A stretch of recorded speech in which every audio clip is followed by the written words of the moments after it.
वालेकुम my family, क्या हाल चाल है। उम्मीद है सब ठीक होंगे, खुश होंगे और खैरियत से होंगे। तो मैं हूं अनम गौहर आपके साथ, और आज हम जो रेसिपी बनाने जा रहे हैं वो स्पेशली ईद के लिए है, जिसका नाम है क्रीम फ्रूट सैलेड। और जी ये इतनी मजे की, कमाल की, इतनी फंटेस्टिक किस्म की बनती है ना कि आपने कहना कि वाह क्या बात है। बाजार की हर किस्म की सैलेड को आपने भूल जाना है और घर में हमेशा यही ट्राई करनी है। यकीन करें कि इतनी मजे की बनती है। इस ईद पे ये एक दफा आप बना के देखें। इसमें फ्रूट्स भी होते हैं, मतलब एनर्जी भी मिलती है, प्रोटीन, कैल्शियम सब कुछ मिल जाता है। और जी सबसे अच्छी चीज ये कि ये बहुत ही इजी रेसिपी है कि ये आपसे बहुत जल्दी बन जाती है। ठीक है, इसमें कोई टेंशन की बात नहीं है, सब चीजें रेडी होती हैं किस्म की, आपको जस्ट मिक्स करनी होती हैं। तो जी बिना टाइम वेस्ट किए हम चलते हैं इस सैलेड बनाने की तरफ। वीडियो को लास्ट तक आपने जरूर देखना है ताकि आपको स्टेप बाय स्टेप सारी समझ आ जाए। ठीक है जी, चलिए चलते हैं।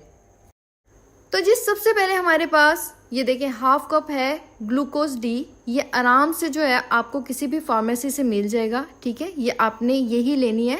ठीक है, इसकी आप तस्वीर देख लें और ये आपने हाफ कप लेनी है। और इसके साथ जो हाफ कप है वो चीनी है, सिंपली घर की जो चीनी है उसको मैंने ब्लेंडर में पीस ली है। हाफ कप ये लेना है और हाफ कप आपने चीनी लेनी है। ठीक है, उसके अलावा जी हमने 2 क्रीम के पैकेट लेने हैं।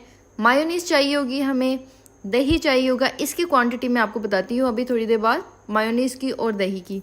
अच्छा जी, इसके बाद जी काला नमक हाफ टी स्पून से भी हाफ हमें चाहिए, हाफ टी स्पून से भी हाफ चाहिए। ठीक है जी, और ये ब्लैक पेपर है हमारे पास, काली मिर्च का पाउडर जिसे कहते हैं, ये 1 टीस्पून है फुल भर के। ठीक है, 1 टीस्पून फुल भर के। उसके अलावा जी ये सूखा दूध है, 3 टेबलस्पून आपने सूखे दूध के लेने हैं। ठीक है, तो जी ये देखिए इधर मैंने यूज़ की है ये एल्बो मैक्रोनी। ये पैकेट दिखाने का मकसद ये है कि ये मैंने हाफ यूज़ किया है और इसका आप साइज़ देखें, आपने इस साइज़ की लेनी है और हाफ पैकेट आपने बॉईल कर लेना है। ये मैंने बॉईल कर लिया पहले से ही।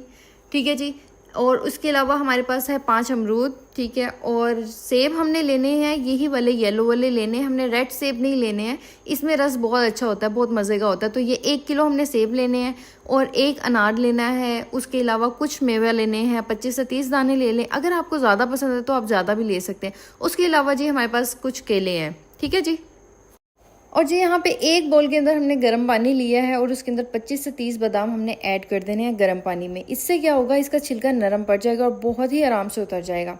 हम इसको 15 से 20 मिनट का रेस्ट देते हैं जब तक हम नेक्स्ट स्टेप की तरफ चलते हैं। चले तो जी अब हमने क्या करना है, एक बड़ा सा हमने बर्तन लेना है, उसके अंदर हमने दोनों क्रीम के पैकेट ऐड कर देने हैं। लेकिन हमने ये पैकेट फेंकने नहीं है, ये हमारी मेजरमेंट के काम आएगा। तो जी हमने इस 2 पैकेट से 1 पैकेट में हमने मायोनीज भर लेनी है और जो दूसरा पैकेट है उसके अंदर हमने दही भर लेना है। ठीक है, दही अच्छी तरह फेंटा हुआ होना चाहिए। ठीक है, अब हम इन दोनों को इस बाकी मटेरियल में क्रीम के साथ ऐड कर देंगे। उसके अलावा सूखा दूध, काली मिर्चें, नमक और ये जो था ग्लूकोज और चीनी, ये भी ऐड कर देंगे। इसके बाद जी हमने इसको ना अच्छी तरह से मिक्स करना है। आपने ये ध्यान रखना है इसकी मिक्सेशन बहुत अच्छी तरह होनी चाहिए। जितनी अच्छी मिक्सेशन होगी उतना अच्छा टेस्ट भी आएगा। ठीक है जी, और ये देखें मैं लगी हुई हूँ इसको मिक्स करने में और मिक्स हो चुका है। अब हम चलते हैं जी नेक्स्ट स्टेप की तरफ। तो जी अब हमारा काम है कटिंग का। फ्रूट कटिंग करने के लिए सबसे पहले हम ले रहे हैं जी अमरूद, और ये हमने ना इस तरह से छोटे छोटे पीसेस में कट कर लेना है। ठीक है, हम इस तरह इसको घुमाते जाएंगे और कट करते जाएंगे। बीज हमने इसके ना इसमें नहीं डालने हैं क्योंकि बीज ना जायका ख़राब कर देते हैं और दाढ़ों के बीच में आते हैं, दांतों के बीच में आते हैं, तो वो ठीक नहीं होता है। तो आपने इस तरह से जो है इसकी कटिंग करना है। मैं आपको एक करके दिखाती हूँ और फिर मैं बाकी बाद में कर लेती हूँ। ठीक है जी, ये देखिए ये जो बीज रह गए हैं ये हमने अब वेस्ट कर देने हैं। ठीक है, और साइज़ आपने बहुत बड़ा बड़ा नहीं काटना, इसी तरह काटना है। ये देखें ये हमारे अमरूद कटिंग हो गए हैं। ठीक है, अब हमने इसको ना क्या करना है, साथ ही मिक्सचर में ऐड कर देना है। साथ साथ हम कटिंग करते जाएंगे, साथ साथ हम ऐड करते जाएंगे ताकि फल जो है ना काला ना हो। मिक्सचर के अंदर जब हम ऐड कर देंगे ना तो फल काला नहीं होगा। ठीक है जी, ये देखें ये हमने ऐड कर दिया और इसके बाद हम ये देखें अनार ऐड कर देंगे। अनार ऐड करने के बाद जी हम इसमें मैक्रोनी और मेवा जो था हमारे पास ये भी ऐड कर देंगे। ठीक है, हम इसको थोड़ा सा मिक्स कर लेंगे। ठीक है जी, मिक्स करने के बाद हमने लास्ट में किस चीज़ की कटिंग करनी है, एप्पल की, और वो किस साइज़ में करनी है वो भी मैं आपको बताती हूँ।